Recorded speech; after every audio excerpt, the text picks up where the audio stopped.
નમસ્કાર દર્શક મિત્રો, હું અનામિકા ENTV ન્યૂઝમાં આપનું સ્વાગત કરું છું। તો જોઈએ આજના સમાચાર।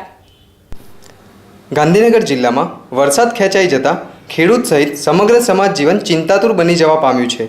ખેડૂતો દ્વારા પ્રી મોન્સૂન એક્ટિવિટીની સક્રિયતાને પગલે થયેલા વરસાદને પગલે વાવણીનો પ્રારંભ કરી દેવામાં આવ્યો હતો। હવે વાવણી કરેલા આ પાક સામે ખતરો ઊભા થવા પામ્યો છે। જિલ્લામાં 25,000 હેક્ટર વિસ્તારમાં વાવણી થઈ ચૂકી છે, પરંતુ વરસાદ જે રીતે ખેંચાયો છે તેના પગલે કપાસ, મગફળી તેમજ શાકભાજીના પાકો સામે ખતરો ઊભો થયો છે। શાકભાજીના ભાવોમાં પણ વરસાદ ખેંચાતા ભાવમાં ઉછાળો નોંધાયો છે। બીજી તરફ પિયતની નહિવત સુવિધા ધરાવતા જિલ્લામાં પાકને બચાવવા માટે ખેડૂતો મોંઘા ભાવે પાણી મેળવવાની દોડધામ કરતા નજરે પડી રહ્યા છે। વીજળીની અનિયમિતતાને પગલે પણ પાણીની સુવિધા મેળવવા ખેડૂતોને અનેક સમસ્યાઓનો સામનો કરવો પડી રહ્યો છે। ખેડૂતો સાથે વાતચીત કરવામાં જાણવા મળ્યું છે કે જો 1-2 દિવસમાં વરસાદ નહીં થાય તો કપાસ અને મગફળીના પાકને નુકસાન થવાનો ભય છે। જ્યાં પિયતની સુવિધા છે ત્યાં કપાસના પાકમાં નિંદામણ કરી પાકને બચાવવા માટે પિયત અપાઈ રહ્યું છે।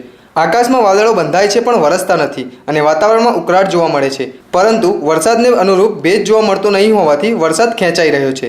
જિલ્લામાં આમ તો ખેતી માટે ખેડૂતોએ લગભગ તમામ તૈયારીઓ પૂર્ણ કરી દીધી છે।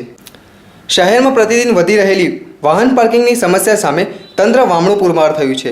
તેમાં પણ સેક્ટર 21માં ડિસ્ટ્રિક્ટ શોપિંગ સેન્ટરના 0.5 કિલોમીટરના પટ્ટામાંથી પસાર થવામાં તો વાહન ચાલકો અને રાહદારીઓને દિવસે તારા દેખાઈ જાય છે। ત્યારે પાટનગર યોજના વિભાગે મેઇન શોપિંગ અને શાળા વચ્ચેની જગ્યામાં સરકાર હસ્તકની ખુલ્લી જગ્યા ફાળવવા દરખાસ્ત કરી છે।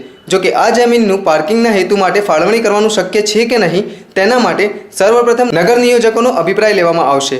છેલ્લા દશકામાં પાટનગરમાં 4 વ્હીલ વાહનોની સંખ્યામાં ખૂબ મોટો વધારો થયાનું દરેક રહેવાસી અનુભવે છે, કેમ કે નગરના સૌથી મોટા એવા ડિસ્ટ્રિક્ટ શોપિંગ સેન્ટરના વિસ્તારમાં વાહન પાર્કિંગ કરવામાં થતી અને તેના કારણે સર્જાતી ટ્રાફિક સમસ્યા નિવારણ માટે પોલીસ અને હોમગાર્ડના મળીને 10 જવાનોને મૂકવામાં આવતા હોવા છતાં તે ઓછા પડે છે। વાહન ક્યાં પાર્ક કરવું તે મામલે તો ઘણા લોકો પોલીસ સાથે પણ દલીલ કરવા પર ઉતરી જતા જોવામાં આવે છે। આ સંજોગોમાં નવી પાર્કિંગ વ્યવસ્થા અનિવાર્ય બની ગઈ છે। સમય થઈ રહ્યો છે એક નાનકડા વિરામનો। चचा, 4 तूफानी छठा करो। माल ही नहीं आया, वो ट्रक फंसा हुआ है ना। अब क्या? अब तूफान आएगा।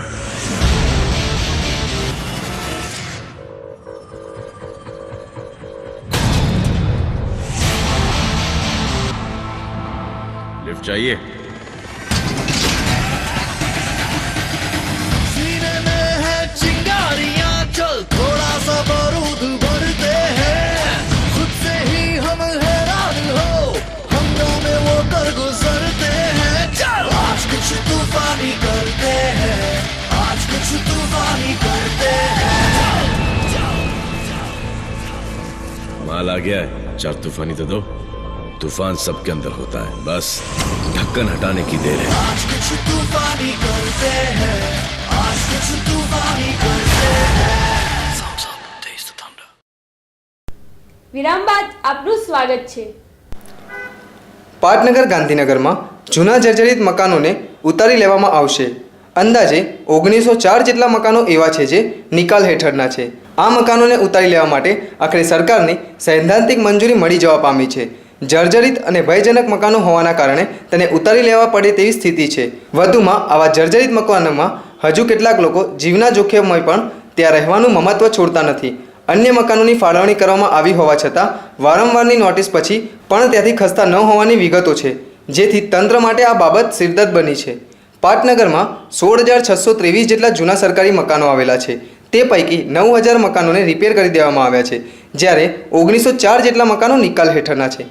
આ મકાનો ભયજનક હોવાથી તેમને ડિમોલિશ કરવાનો નિર્ણય કરવામાં આવ્યો છે, જે માટે તંત્ર દ્વારા સરકાર સમક્ષ સમગ્ર પ્રેઝન્ટેશન પણ બતાવી દેવાયું છે। જો કે જાણવા મળ્યા મુજબ જર્જરિત મકાનોને તોડી પાડવા માટે સૈદ્ધાંતિક મંજૂરી પણ મળી જવા પામી છે। ભયજનક મકાનોને ઉતારી લીધા બાદ ખાલી પ્લોટોમાં હાઈ રાઇઝ મકાનો બનાવવાની વિચારણા છે। તો દર્શક મિત્રો, અહીં સમાચાર પૂર્ણ થાય છે। તો ફરી મળીશું ENTV ન્યૂઝ, અર સિટી, અર ન્યૂઝ।